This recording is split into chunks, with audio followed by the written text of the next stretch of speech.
ওরা একবারে পুজা ফেলাবো, কিন্তু একবারে পুজা ফেলাবো।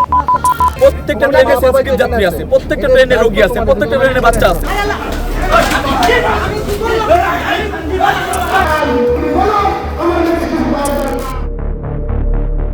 রাজশাহী বিশ্ববিদ্যালয় কেন্দ্রীয় ছাত্র সংসদের জিএস নির্বাচিত হওয়ার পর থেকেই আলোচনায় থাকছেন সালাহুদ্দিন আম্মার। কখনো ছাত্রলীগ ট্যাগ দিয়ে সাধারণ শিক্ষার্থীকে পেটাচ্ছেন, কখনো বা শিক্ষকদের নাজেহাল করার খবরে হয়েছেন পত্রিকার শিরোনাম। রাকসুকে যারা প্রতিনিধিত্ব করেন তাদের মূলত কাজ কি? শিক্ষার্থীদের মধ্যে সৌহার্দ্যপূর্ণ ক্যাম্পাস জীবন গড়ে তোলা, পাশাপাশি শিক্ষার্থীদের মধ্যে বক্তৃতা, লেখালেখি, বিতর্ক ইত্যাদি দক্ষতা উন্নয়নের প্রতি আগ্রহ সৃষ্টি করার কথা স্পষ্ট করে বলা হয়েছে রাকসুর গণতন্ত্রে। কিন্তু আম্মার আসলে কি করছেন? 2024 সালের ডিসেম্বরে রাবিতে আম্মারের নেতৃত্বে পোষ্য কোটা বিরোধী আন্দোলন করা হয়। প্রায় 12 ঘণ্টা তৎকালীন 2 উপাচার্য সহ অন্তত 250 জন শিক্ষক ও কর্মকর্তা কর্মচারীকে অবরুদ্ধ করেন শিবির ও তাদের সমর্থক শিক্ষার্থীরা। পরে পোষ্য কোটা বাতিলের সিদ্ধান্ত জানানো হলে আন্দোলন প্রত্যাহার করেন আম্মার। 2025 সালের ডিসেম্বরে রাজধানীতে দুর্বৃত্তদের গুলিতে শরীফ ওসমান হাদি নিহত হওয়ার পর operation zero tolerance for fascism কর্মসূচি দেন আম্মার। মেয়াদ শেষ হওয়ায় বিশ্ববিদ্যালয়ে আওয়ামীপন্থী ডিনদের পদত্যাগের জন্য সময় বেঁধে দেন।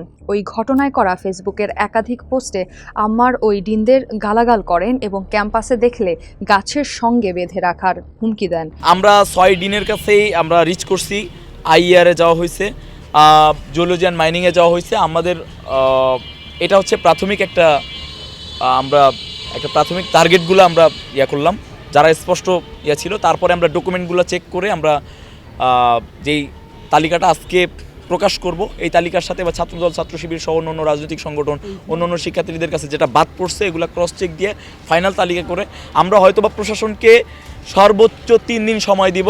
তারপরে আমরা ডিরেক্ট অ্যাকশানে যাব, যে আমরা তাদেরকে বেঁধে রাখবো।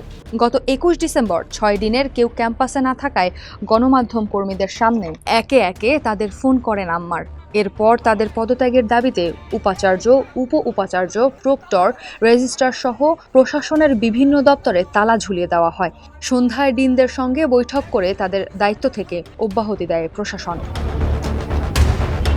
গত 21 জুলাই রাজশাহী বিশ্ববিদ্যালয়ের এক শিক্ষার্থীকে পদ্মা এক্সপ্রেস ট্রেনে টিটির মারধরের ঘটনায় আম্মারের নেতৃত্বে 4 দফা দাবিতে রেললাইন অবরোধ করেন শিক্ষার্থীরা। তাদের দাবি বিভাগীয় কমিশনার আ.ন.ম বজলুর রশিদ মৌখিকভাবে মেনে নেন এবং বাস্তবায়নের আশ্বাস দেন। তবে আম্মার লিখিত ছাড়া কর্মসূচি প্রত্যাহার করবেন না বলে ঘোষণা দেন। লিখিত রেজুলেশন হাতে পাওয়ার পর 8 ঘণ্টা অবরোধ কর্মসূচি প্রত্যাহার করেন। টানা এ কর্মসূচিতে 6টি ট্রেনের সূচি বাতিল এবং বিভিন্ন সময়ের 20 এর অধিক ট্রেন সূচির বিপর্যয় হয়। সংস্কৃত বিভাগের এক ছাত্রীকে প্রেমের প্রস্তাব দেওয়া ও তার করা অভিযোগে গত 27 জুলাই প্রক্টর দপ্তরে একটি সভা বসে, যেখানে অভিযুক্ত পক্ষের সঙ্গে থাকা ইসলামের ইতিহাস ও সংস্কৃতি বিভাগের শিক্ষার্থী আনাস, হাসিব ও সংস্কৃত বিভাগের মাহমুদুল হাসান আসেন। সেখানে আম্মার ও অন্য নেতারা আনাসকে নিষিদ্ধ ছাত্রলীগের কর্মী বলে অভিযোগ করে প্রক্টর দপ্তরেই মারধর করেন। আম্মার সহ রাকসুর অন্যান্য নেতাদের কর্মকাণ্ড নিয়ে ক্ষোভ জানিয়েছেন শিক্ষার্থীরা। বিভিন্নভাবে তারা 5 আগস্টের পর থেকেই বিভিন্ন ছাত্রলীগ বলে শিক্ষার্থীদের, তারপরে হচ্ছে আপনার শিক্ষকদের, আওয়ামীপন্থী শিক্ষকদের বলে বলে তাদেরকে বিভিন্নভাবে জিম্মি করে তাদের কাছ থেকে টাকা পয়সা আদায় নিছে। এখন যখন বিএনপি সরকার প্রশাসনে এসেছে তখন তারা এইগুলো যখন পারতেছে না, তখন তারা মারধর শুরু করেছে বিভিন্ন সাধারণ শিক্ষার্থীকে ছাত্রলীগ পরিচয় দিয়ে। তো আমরা যারা শিক্ষার্থী আছি আমরা চাই আমাদের ক্যাম্পাসে সবাই নিরাপদভাবে পড়াশোনা করবে। তারা যদি 9 মাস 10 মাস 100 চালানোর পরে তারা যদি না বোঝে যে তার রাকসুর কাজ তো আইন নিজের হাতে নেওয়া না, আইন নিজের হাতে নেওয়ার একমাত্র বিধান আছে সেটা বিচার ব্যবস্থার। তারা চাইলেন আইন তাদের নির্দিষ্ট প্রক্রিয়ার মাধ্যমে নিতে পারে। তারা যে কাজটা করছে একটু নিয়ম বহির্ভূত, তারা যদি এই কাজটা প্রশাসনের মাধ্যমে বা নিজেরা যদি আইনের হাতে তুলে দিত তাহলে ঠিক আছে। বাট এই যে লাইব্রেরির মধ্যে একটা গুরুত্বপূর্ণ জায়গায় যে হামলাটা চালিয়েছে, এটা আসলেই প্রত্যেকটি শিক্ষার্থীর একটা পুরোপুরি অসহনীয় সংকেত যে আসলে একজন শিক্ষার্থী যে এখন লাইব্রেরিতে পড়তে যাবে সকালবেলা, তারা তো মনে করতে পারে যে আমি তার সেফ না। অনতিবিলম্বে রাকসুর পূর্ণাঙ্গ বডিকে বিলুপ্ত ঘোষণা করতে হবে এবং যারা হামলার সাথে জড়িত রয়েছে তাদেরকে আইনানুগ ব্যবস্থা নিতে হবে। বিশেষ করে রাজশাহী বিশ্ববিদ্যালয়ের ভিপি এবং রাজশাহী বিশ্ববিদ্যালয়ের জিএস, এরা পরিকল্পিতভাবে ভিডিও ফুটেজ রয়েছে, তারা হামলা চালিয়েছে। এই কারণেই তাদের বিরুদ্ধে আইনগত ব্যবস্থা নিতে হবে এবং তাদের অনতিবিলম্বে ছাত্রত্ব বাতিল করতে হবে। রাকসুর যে কর্মকাণ্ড পরিচালনার কথা, এর নেতৃত্বে আসলে যারা আছেন তারা তার ধারে কাছেও নেই বলে অভিযোগ করেছেন বিশ্ববিদ্যালয়ের বিভিন্ন রাজনৈতিক দলের নেতারা। রাকসু কাজ শিক্ষার্থীদের কল্যাণে, শিক্ষার্থীদের অধিকার নিয়ে তারা কথা বলবে। সেই রাকসু আজকে শিক্ষার্থীদেরকে কিভাবে হত্যা করা যায়, শিক্ষার পরিবেশ কিভাবে নষ্ট করা যায়, এই নিয়ে তারা ষড়যন্ত্র করছে। বর্তমানে রাকসুর নির্বাচিত প্রতিনিধিরা যেটা করছে সেটা হচ্ছে যে রাকসুর মানে ক্ষমতাকে মানে ব্যবহার করে তারা এক ধরনের হচ্ছে যে একটা পেশি শক্তির ব্যবহার করছে, এবং আমরা দেখতে পাচ্ছি যে তারা মব করছে, তারা হচ্ছে যে শিক্ষকদেরকে ব্ল্যাকমেলিং করছে, এবং এর মাধ্যমে কিন্তু আসলে রাকসুর যে ভাবমূর্তি বা শিক্ষার্থীদের রাকসুর প্রতি যে হচ্ছে যে ভরসার জায়গা, আকাঙ্ক্ষার জায়গা, সেই জায়গাটা নষ্ট হচ্ছে।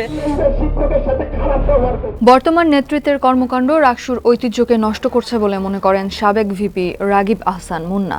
প্রতিতাপ এবং উদ্বেগের সাথে আমরা খেয়াল করছি যে রাকসুতে নির্বাচিত হওয়া মানে ছাত্র সমাজের উপরে একটা কর্তৃত্ব এবং একটা তার নিজের ইচ্ছা এবং বল এবং ক্ষমতা প্রয়োগ করে সে তার নিজস্ব স্বার্থকে চরিতার্থ করার চেষ্টাটা করছে, এবং সেটা অতি সাম্প্রতিক এই যে বর্তমান যে রাকসু আছে সেই রাকসুর নেতৃবৃন্দ সেটা করছে, যেটা ছাত্রদের তো কল্যাণের কোনো ব্যাপারই নাই, বরং একটা দানবীয় সংস্কৃতির ওখানে জন্ম হচ্ছে, এবং সেইখানে একটা মানবিকতার বিপর্যয় এবং একটা চরম মানবিক জীবনের যে বোধ এবং যেটা স্বাভাবিক একটা যে শিক্ষার যে পরিবেশ, সেগুলোকে কিন্তু ধ্বংস করে দেওয়া হচ্ছে। তবে আম্মারের দাবি, উদ্দেশ্য প্রণোদিতভাবে তার বিরুদ্ধে এসব অভিযোগ আনা হয়েছে। একদিক দিয়ে রাকসু দায়িত্বশীল সংগঠন, আরেক দিক দিয়ে রাকসু রিভলিউশনের ফসল। তো সেই রিভলিউশনটাকে ভুলে আমরা ওই সুশীলতার চেয়ারে বসতে চাই না। এরপরে যারা রাকসুতে আসবে এই সংস্কারগুলো নিয়ে তারা ঠিক মতো ফাংশন করুক না। আমরা 35 বছর পরে ভাঙাচোরা একটা রাকসুকে আমরা উজ্জীবিত করে রাখছি। রাকসুর প্রধান মোটিভ আমার মনে হয় যে এখন পর্যন্ত আমার রাকসুর অন্য প্রতিনিধিরা আমার সাথে দ্বিমত পোষণ করতে পারে, কিন্তু রিভলিউশনের ফসল হিসেবে রাকসুর প্রত্যেক প্রতিনিধির এটা ধারণ করা উচিত যে এই রিভলিউশনের প্রশ্নে তারা একমত পোষণ করবে, এবং রিভলিউশনের বিপরীত পক্ষ একমাত্র শত্রু যেহেতু আওয়ামী লীগ, ছাত্রলীগ, যুবলীগ এরা ছিল এবং সন্ত্রাসী সংগঠন এরা ছিল, তাদেরকে প্রতিরোধ করা, তাদের বিচার নিশ্চিত করা আমার মনে হয় এই রাকসুর প্রধান ম্যান্ডেট হওয়া উচিত। আমরা তো চেয়ার দিয়ে দেখছি, আমরা তো রেজুলেশন উঠাইছি, আমরা অধিবেশনে এজেন্ডা উত্থাপন করছি, তখন যখন লাভ হয় নাই তখন আমরা প্রতিরোধ গড়ে তুলছি। তো রাকসুর হাতে সময় 1 বছর, রাকসুর সুশীলতা করার মতো সময় আমার মনে হয় না আছে। 5টা অধিবেশন হয়েছে, 5টা অধিবেশনে 3টা অধিবেশনে আওয়ামী পন্থীদের বিচারের ব্যাপারে আলাপ তোলা হয়েছে, সেখানে তারা তুলনামূলক কোনো প্রকার আমাদেরকে সলিউশন দিতে পারে নাই। তো এখানে রাকসু এখন যদি বলেন যে না চেয়ার থেকে নেমে কথা বলতে, হ্যাঁ আমরা তো চেয়ার থেকে নেমেও কথা বলছি, চেয়ারে যখন ছিলাম না তখনও কথা বলছি, এখনো কথা বলতেছি। রাকসু যখন থাকবে না, যখন রাকসুতে আমি থাকবো না, তখনও আমি কথা বলতে চাই। নিরপেক্ষ থেকে সাম্প্রতিক সময়ে ঘটে যাওয়া ঘটনাগুলোর সুরাহা করতে কাজ করা হচ্ছে বলে জানিয়েছে বিশ্ববিদ্যালয় কর্তৃপক্ষ। যে শিক্ষার্থীরা আগের দিন এসে আমাদের সাথে এখানে ঢুকলো, ওকে ঢুকতে দেওয়াটা আমাদের ব্যর্থতা। পরের দিন যে পুলিশে ধরে নিয়ে যেতে আমি পুলিশের কাছ থেকে সেভ করলাম, সেটা আমাদের ব্যর্থতা। তারপরে রাকসুর প্রতিনিধি, তাদেরকে আমরা নিষেধ করলাম তোমরা গণ্ডগোলের মধ্যে যেও না, সেটাও আমাদের ব্যর্থতা। তারপরে যারা মার খেয়েছে, যাদেরকে বিরুদ্ধে, তাদেরকে হাতে পায়ে ধরে রিকোয়েস্ট করলাম তোমরা রাকসু ভবনে, তোমাদের বিরুদ্ধে যে অভিযোগ আসছে যে রাকসু ভবনে তোমরা হামলা করে এখানে ফিরে আসছো, ওরা নিজে প্রকাশ্যতে বলছে, সেই সংবাদ ভিডিওগুলো তো সামনে আসা দরকার। প্রকাশ্যে বলছে তোকে মেরে পুঁতে ফেলবো, এটা সেটা সবাইকে বলছে।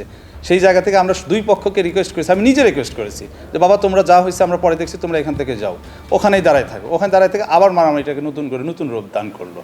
আর তার পরবর্তী যে সিকোয়েন্স, সেটাও আমরা সবাই দেখি যে আমরা যার যার জায়গা থেকে সে দায়িত্ব পালন করছি কিনা, সেই জায়গাও একটা ব্যাপার। আমি একটা কথা বলছি, সেই কথাটা সত্য কিনা, আমার যতটুকু প্রয়োজন আমি সেই কথাটা বলছি, নাকি অ্যাজ এ হোল সত্যটা বলছি। আমার যতটুকু প্রয়োজন আমি কি সেটা নিচ্ছি, নাকি আমার যতটুকু সুন্দর সত্যটা আমি জানতে চাচ্ছি। প্রত্যেকের জায়গা থেকে প্রশ্ন করা উচিত।